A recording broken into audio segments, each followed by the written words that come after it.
नमस्कार। हमारी कश्ती डूबी थी वहां जहां पानी कम था। हमें तो अपनों ने मारा, गैरों में कहाँ दम था।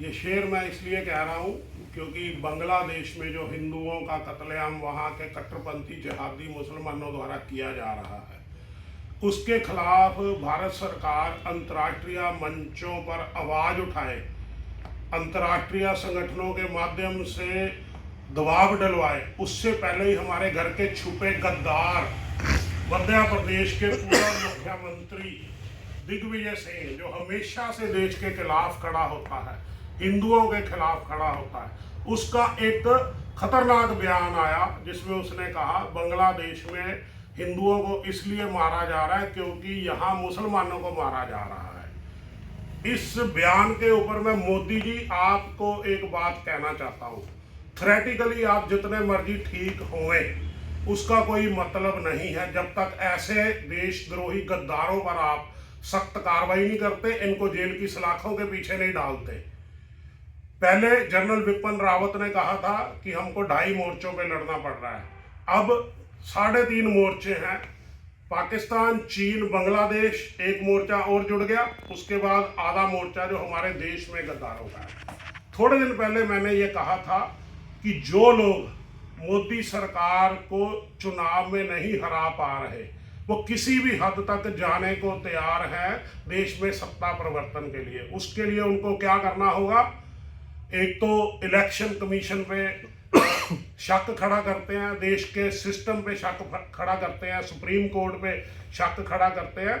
साथ ही जो मोदी सरकार के कोर वोट बैंक है हिंदू, उसके मन में भय पैदा करते हैं, उसको डराते हैं। आप देखिए, मद्रास हाई कोर्ट के जज ने अगर हिंदुओं के हक में फैसला दिया तो उनके ऊपर महाभियाग चलाने तक चले गए। अब दिग्विजय सिंह ने जो बयान दिया है, ये खाली उनका बयान नहीं है, ये उस षड्यंत्र का हिस्सा है जिसमें मोदी को वोट डालने वाले हिंदुओं को ये यकीन दिलाना है कि आप इनके राज में सुरक्षित नहीं हो, ना भारत में ना बाहर। मोदी जी, बुरा नहीं मानना, थोड़ा सा इंदिरा गांधी से सीखिए। किसी देश के नेता में ऐसा साहस नहीं होता था कि इंदिरा गांधी और उसकी सरकार के खिलाफ बोलने की हिम्मत कर ले।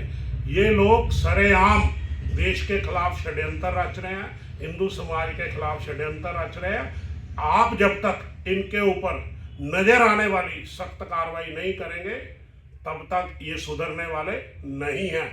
दूसरी तरफ आप इनकी पार्टी को देखो, कर्नाटक में कैसा इन्होंने कानून बनाया, गैर हिंदू के खिलाफ बोलने वाले को 7 साल की सजा। आप क्यों नहीं अपने लोगों के हक में कोई कानून बनाते हो?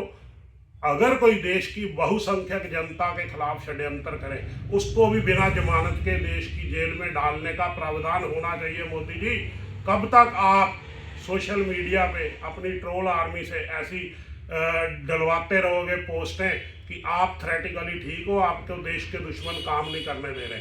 ये देश के दुश्मनों पर शिकंजा भी आपने कसना है, हमने नहीं कसना। हमने आपको सरकार में ताकत दे दी, ये आपकी जिम्मेवारी है, इनको सीधा करो। आपको याद रखना चाहिए, यूपीए 2 में अगर स्वामी रामदेव दिल्ली में अनशन पर बैठे थे तो कांग्रेस की सरकार ने कोई परवाह नहीं की थी किसी की। जो उनकी सरकार के खिलाफ था, उन्होंने उस पर लाठीचार्ज किया, भयंकर लाठीचार्ज किया। आप भी डरो मत, आपको लोगों का समर्थन हासिल है। जो लोग देश के हिंदुओं के खिलाफ, देश के खिलाफ साजिशें रचते हैं, ऐसे अंदरूनी गद्दारों पर सख्त से सख्त कार्रवाई करो। जय हिंद, जय श्री राम।